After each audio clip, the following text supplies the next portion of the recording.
Hello and welcome to Wealthy and Wise. I'm Andrew Gagan. Thanks for joining us this week, where we'll ask, should you let your winners run, or is it smarter to trim them and rebalance your portfolio? This week on Wealthy and Wise, we're exploring one of investors' toughest decisions. When does rebalancing make sense? And when can it actually hurt long-term returns? And we'll also answer a viewer question. First though, let's add some value.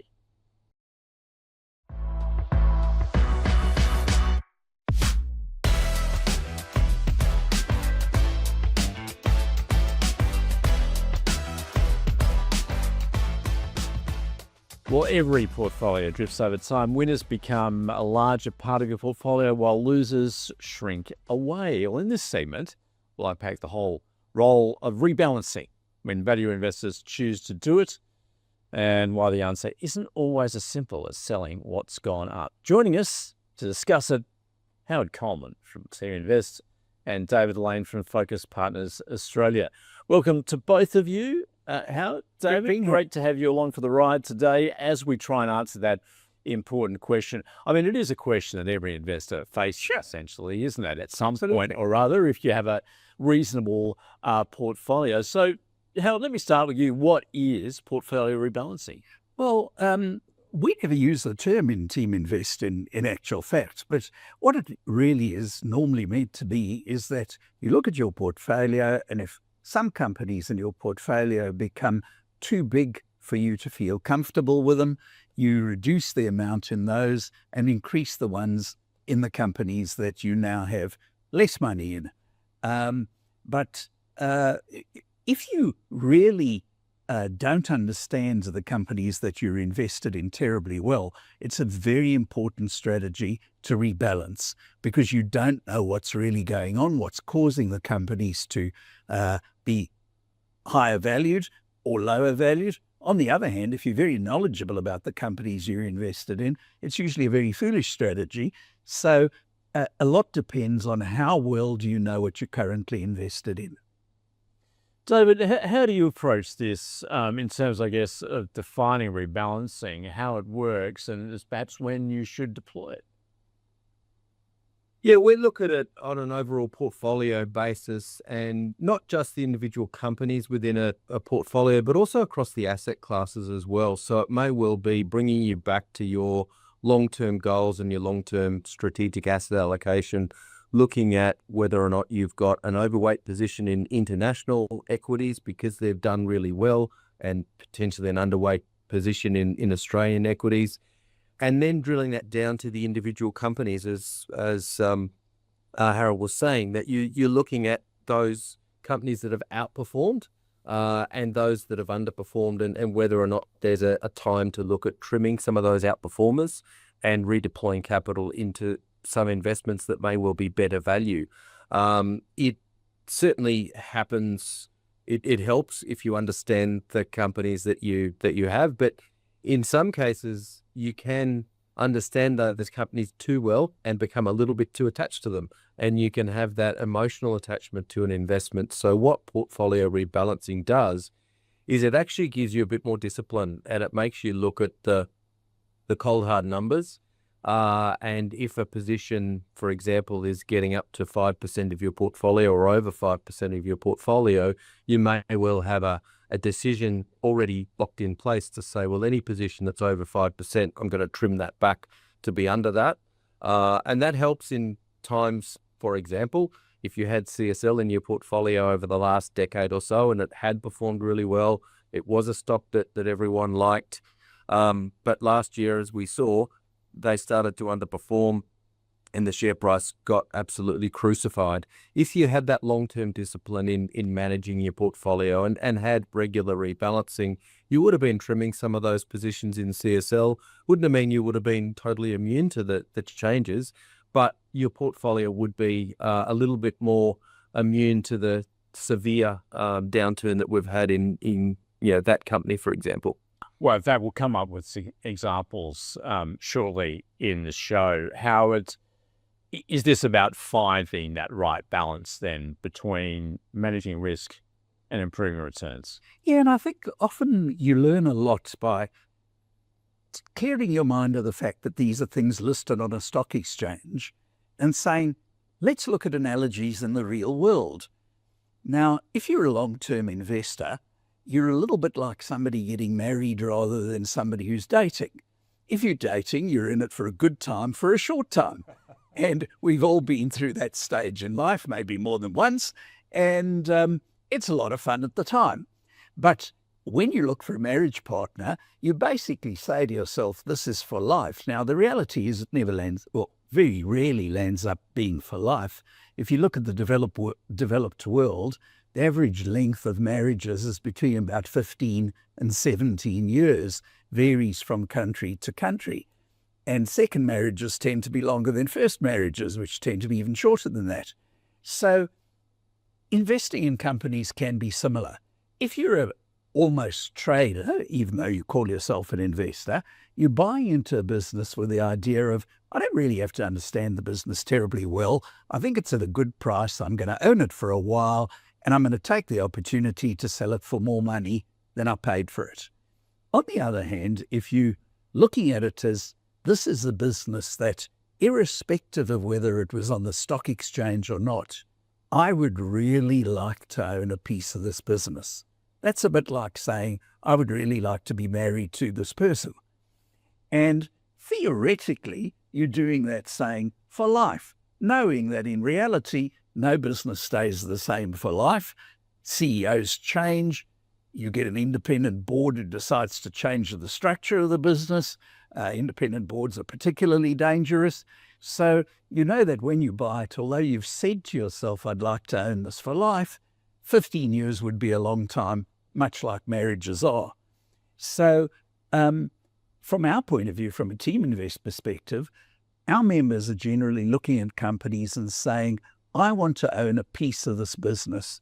Now, if it's a great business and you own a piece of the business, whether or not it's on the stock exchange, you want to own it forever, because every year the chances are it's going to pay you more money for owning it than you got the year before, in this country in the form of dividends. If, on the other hand, it's not a great business, you probably want to get out of it at some time anyway.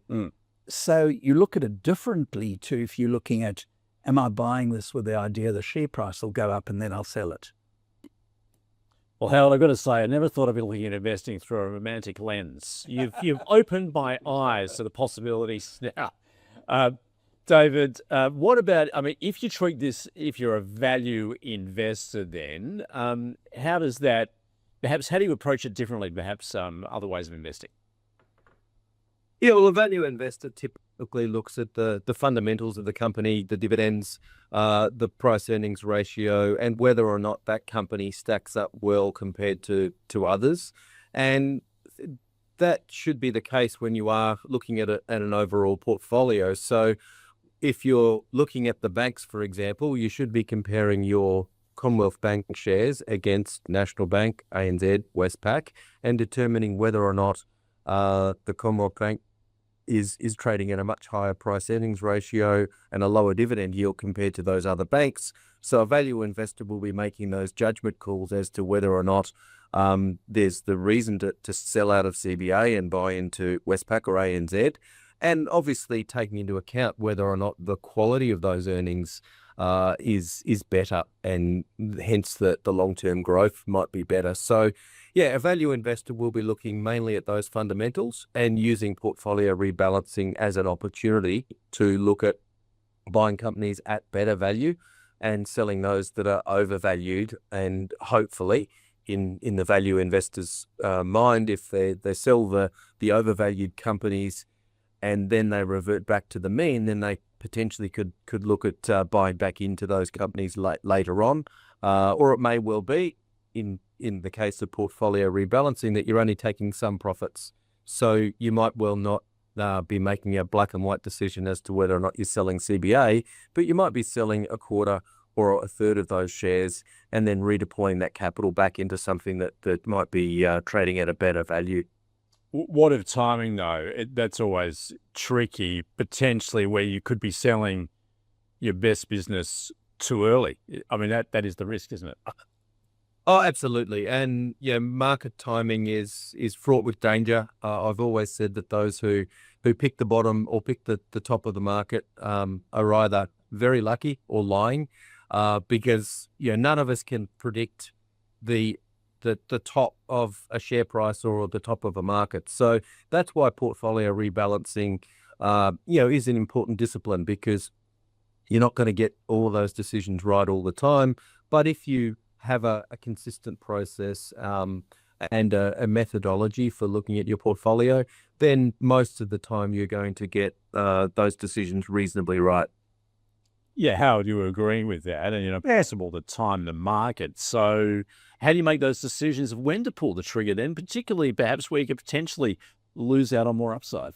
Well, I think if you're really debating with yourself about whether you should make the decision, then it probably isn't a very clear decision, and maybe you're better off not making it at all. Really, if you have spent enough time looking at what you want to own, I mean, nobody can really understand 2,000 companies on the ASX, another 6,000 in the US, and other types of investment that are not listed as shares. So what you really want to do is you want to have some methodology that enables you to find a small number of what look like they are probably the best in companies on the stock exchange. And we've got a methodology in Teaminvest that we do that boils it down to a small number of companies. Then what you want to do is try and know those companies really well. Now, I don't know about all the viewers out there, but certainly I find that knowing more than about 30 to 50 companies of our 700 members around the country, whenever we poll them and we say, how many companies do you think you can genuinely understand well? Nobody ever says more than 50. Most people say 20 to 30. Some say 30 to 50. I personally find I can know 30 companies really well and another 20 sort of well, but we don't have a single one of our 700 members, and they're all very experienced business people, generally highly educated, successful in life. So once you've boiled it down to what are likely to be the best companies, the decision-making gets a lot easier, because you look at the companies you own, you know them well, and you're saying, wow, Mr. Market is offering me an amazing amount of money for my shares in this company here. I don't think it's worth anywhere near that amount of money. Well, why don't I do exactly what David was saying, trim some of it, take some of the profits off that, and put that into another one of the companies that I know well, that for some reason Mr. Market at the moment has fallen out of favour with. But you shouldn't be doing that often. This is not the kind of thing you're doing on a daily or weekly or monthly basis. It's the kind of thing that you do when extremes happen. All right, so let's nail this down then as to when perhaps you should pull the trigger. David, in terms of those factors, be it valuation, you're looking at the technicals potentially on the chart, overall the fundamentals, the portfolio weighting there. What are you considering? Yeah, there are some people who look at the technicals. We generally don't. We tend to look more at the fundamentals. And as I said before, that strategic asset allocation and bringing it back to your overall long-term goals and your risk profile as well, because you may well be a balanced investor and you've had a number of companies or investments that have done really, really well. And then your growth component of the portfolio has gone out of what you would typically look for. So there are risk reasons that you would change your portfolio as well. We look at the fundamentals and look at the valuation of the individual companies, and sell those that are overvalued and hunt for those that are undervalued. But I agree, I don't think it needs to be a daily or a weekly thing. Typically, we would be looking at these sorts of methodology on a quarterly basis for portfolios. I sit on a number of investment committees, and we will do that on a quarterly basis as well, and look at some of the weightings as well as the fundamentals, and make a judgment call on whether or not those companies that have, or those investments that have increased their weighting because the share price has gone up, whether that's justified or whether you actually take an opportunity to move out of that. But it doesn't need to be an ongoing or daily process, more of a quarterly to 6 monthly process that you're reviewing your positions within the portfolio. And Howard, in my book, you are the definition of a long-term investor. So is there a case perhaps of sitting and doing nothing, letting it run? Yeah, I mean, I agree with David. It's a good idea to review periodically, and once a quarter is perfectly logical amount of time, particularly if you own US stocks that report quarterly. But even in this country where we only report half yearly, reviewing once a quarter is fine. But that doesn't mean you have to do anything.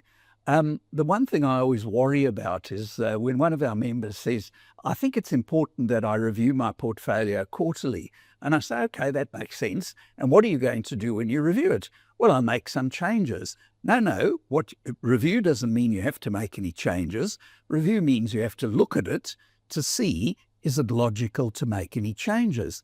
And if you own a company that is doing remarkably well, now I don't mean its share price is doing remarkably well, I'm talking about the company itself. It's growing its earnings, it's paying out increased dividends, it's got no debt. It really is performing extremely well. You understand the market need it's serving. You understand how it makes profit from that market need. It'd have to be something extraordinarily dramatic to decide to sell some of it, which could be that the market's got so enamored with it that you just can't see a decent return if you hang on to it for a long time. But investors should be quite comfortable if when they do a review, that at the end of their review, they say, not doing anything. I'm on an investment committee of one of our funds that meets every 6 weeks. And we have this Zoom call every 6 weeks, those of us on the investment committee. I want to say about 3 times out of 4 that we have a Zoom call, we don't change anything from the last time that we changed it. The last time we changed it, we said we wanted to buy some more of that and that and that, and we wanted to get rid of that or whatever. And the next time we look at it, we say, yep, we're still happy with that. And the next time we look at it, yep, we're still happy with that. Very occasionally we'll say, look, things have changed here. That's become clearly no longer as reasonable as it was. We should change it. So reviewing doesn't mean changing. It means looking at whether you should change. All right. Well, in a moment, we're going to look at the rebalancing and put it into practice then when we go head to head.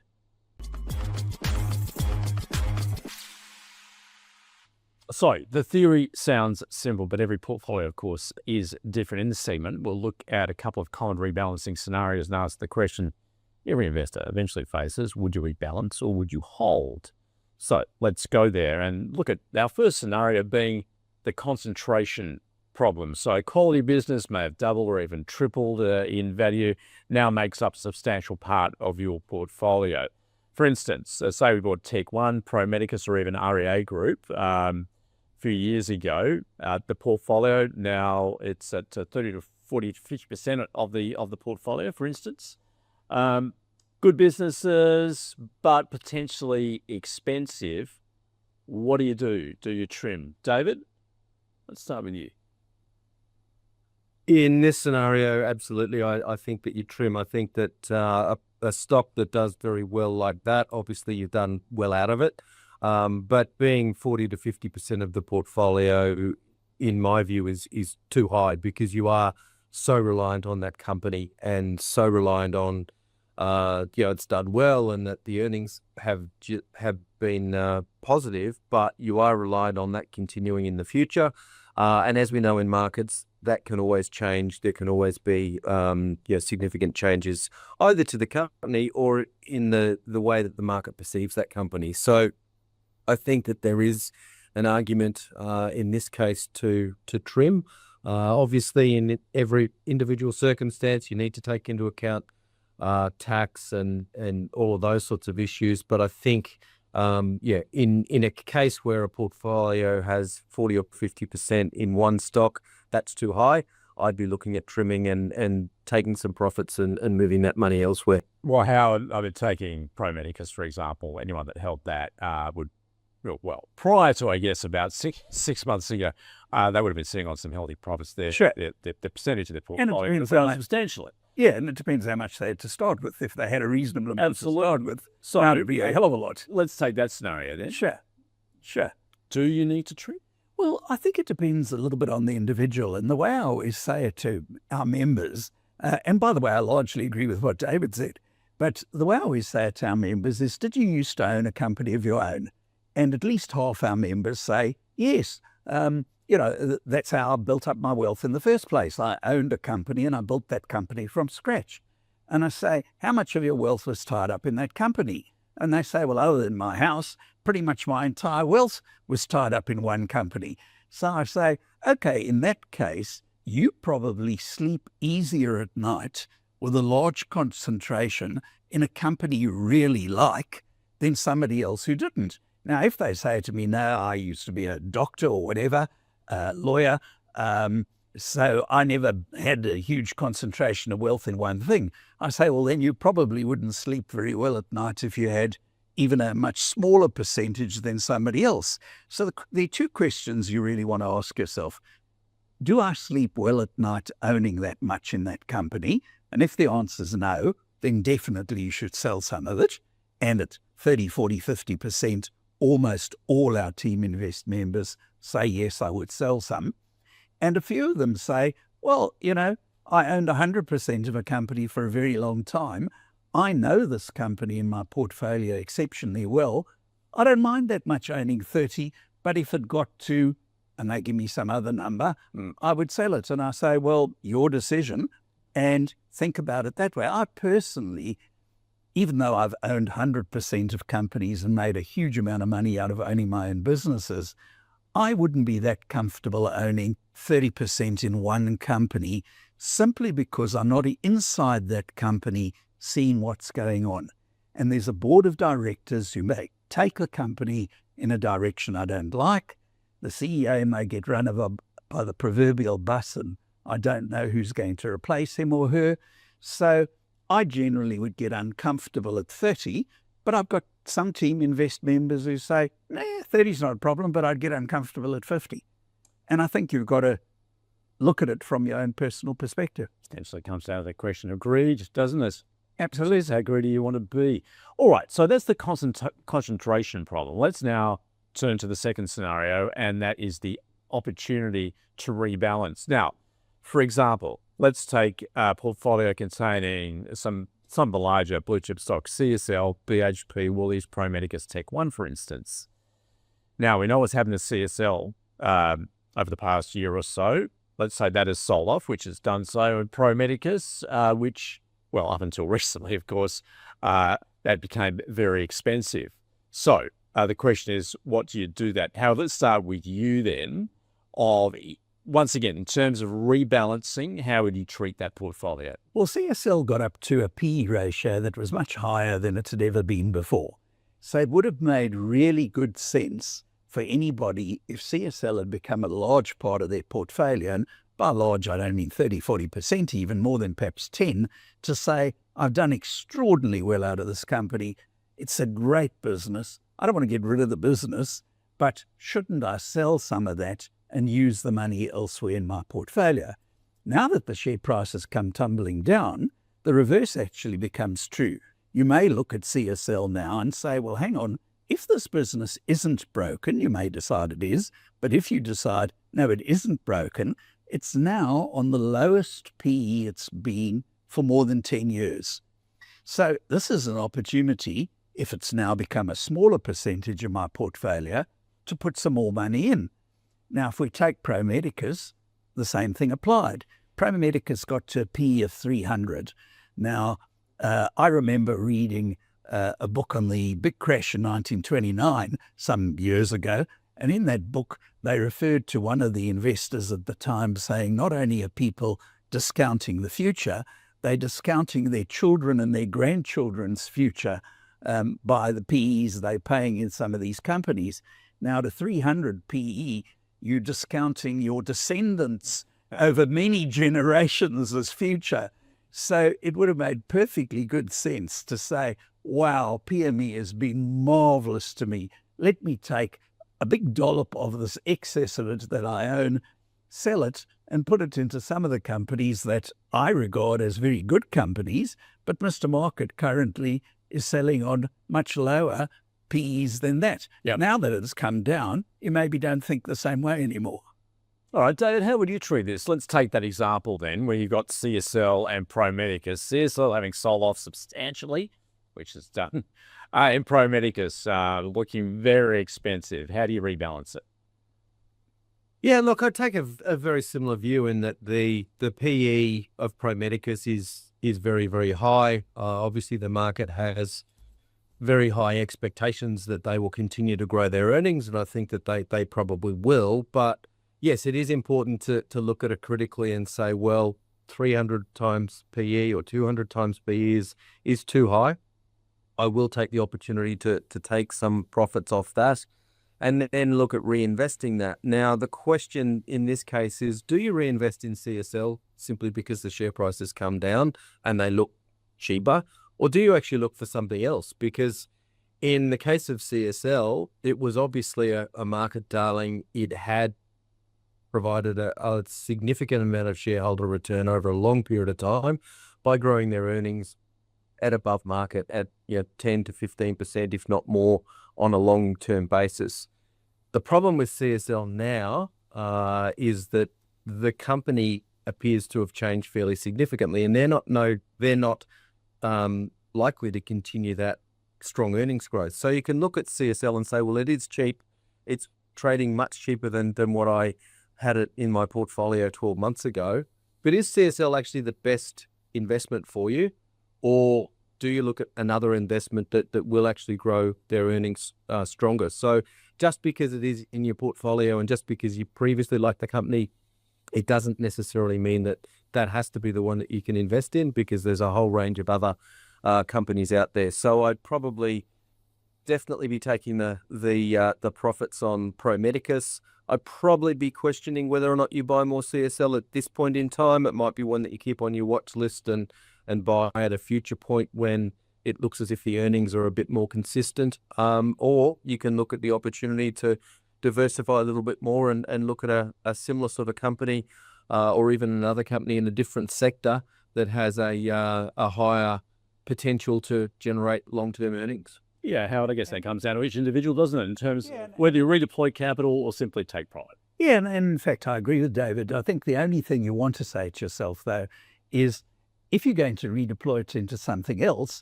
make sure it's something else you understand well, not just something else that you heard about because it's exciting at the moment. There was a newspaper article on it and you met somebody who said this is the next big thing. I mean, we've gone through a period in the last several years now where the next big thing has been what everybody wants to be invested in. You know, it was lithium for a while and it was gold for a while, and we had old Q standing outside the gold shop in the centre of Sydney here, and we've had in between that AI, and then it was this type of investment in AI, then that type of investment in AI. So make sure that whatever it is you're going to redeploy the money into is something you've researched and understand well. That is the opportunity to rebalance. Next up, the viewer question of the week. Now to our viewer question of the week. And you too can ask the team a question by emailing wealthy@ausbiz.com.au. So to this week's question, Howard, it is directed at you. And asking, saying, look, I enjoyed the small cap program. This is coming to us from Heath, saying, when it comes to XRF Scientific, which both guests really liked, should I wait until after reporting season to buy? Interesting. I mean, that's a great example. Given we are coming into reporting season, this question is often asked. I wait for those results? Well, there's no easy answer. I mean, the beautiful thing about reporting season is there are always some of the companies that you're watching that report well and their share price plunges. And there are always some that report badly and their share price rises. So those create fabulous opportunities. But that's not going to happen with every company. So if there are 30 companies, let's say, keeping a round number, that you are vaguely interested in and you've done enough research that you know a bit about them, the chances are that 5 of those will go down when they reported well, and maybe 5 of them will go up even though they reported badly. But whether that'll be XRF or whether it'll be another one, who knows? So if you think XRF is good value right now, don't worry about the reporting season. They gave an update not that long ago. It's highly unlikely they're going to report anything dramatically different. You might as well buy it now. But if, on the other hand, you think you may get lucky that day and that Mr. Market is so often irrational, it could be that XRF reports quite a decent report and the share price drops 5 or 10% and you get an opportunity to buy it cheaper. So what I tend to do in reporting season is all the companies that I really like, I put a small order in. That way around, if it drops dramatically, I pick up that small order. That alerts me on my phone to the fact that it had dropped. And then I quickly cancel some of the other orders and use that money to buy more of that one. But you never know in advance which one it's going to be. So XRF, your guess is as good as mine. But if you're happy with where it is at the moment, buy it now. David, I might just quickly ask you, not stock specifically, but when it comes to reporting season, is it worthwhile waiting? Well, I think it's a perfect time to look at that portfolio rebalancing and review your portfolio in advance of reporting season, because it may well be that opportunity that you've been looking for to pick up a stock that you like. And as Howard said, you need to understand the stocks, you need to know them, but it might well be one that you've wanted to add to your portfolio, but it hasn't been at the right price. And as we've seen the last 2 reporting seasons, there's an enormous amount of volatility that can happen. So yeah, having some alerts in place and watching the market and even having a bit of a watch list of those companies that you would like to add to the portfolio, that's the time to potentially be looking at it and pick up some of those opportunities. Well, hopefully that makes you potentially wiser and wealthier, given what you've heard in this week's show. Thank you to our guest, Howard, as always. Thanks for joining us. Pleasure, as always. And David, thanks for joining us from Focus Partners. Thanks, Andrew. Thanks, Howard. And David, thanks to you for watching Wealthy and Wise. We'll see you next week. Thank you for joining us on this episode of Teaminvest Wealth Builders. We hope you found today's discussion insightful and inspiring. If you know anyone else who could benefit from hearing this episode, please hit the share button and pass it on. If you'd like to learn more about Teaminvest or our unique investment approach, visit us at teaminvest.com.au. And please don't forget to subscribe to the podcast for more episodes. Until next time, stay informed, stay invested, and keep building wealth.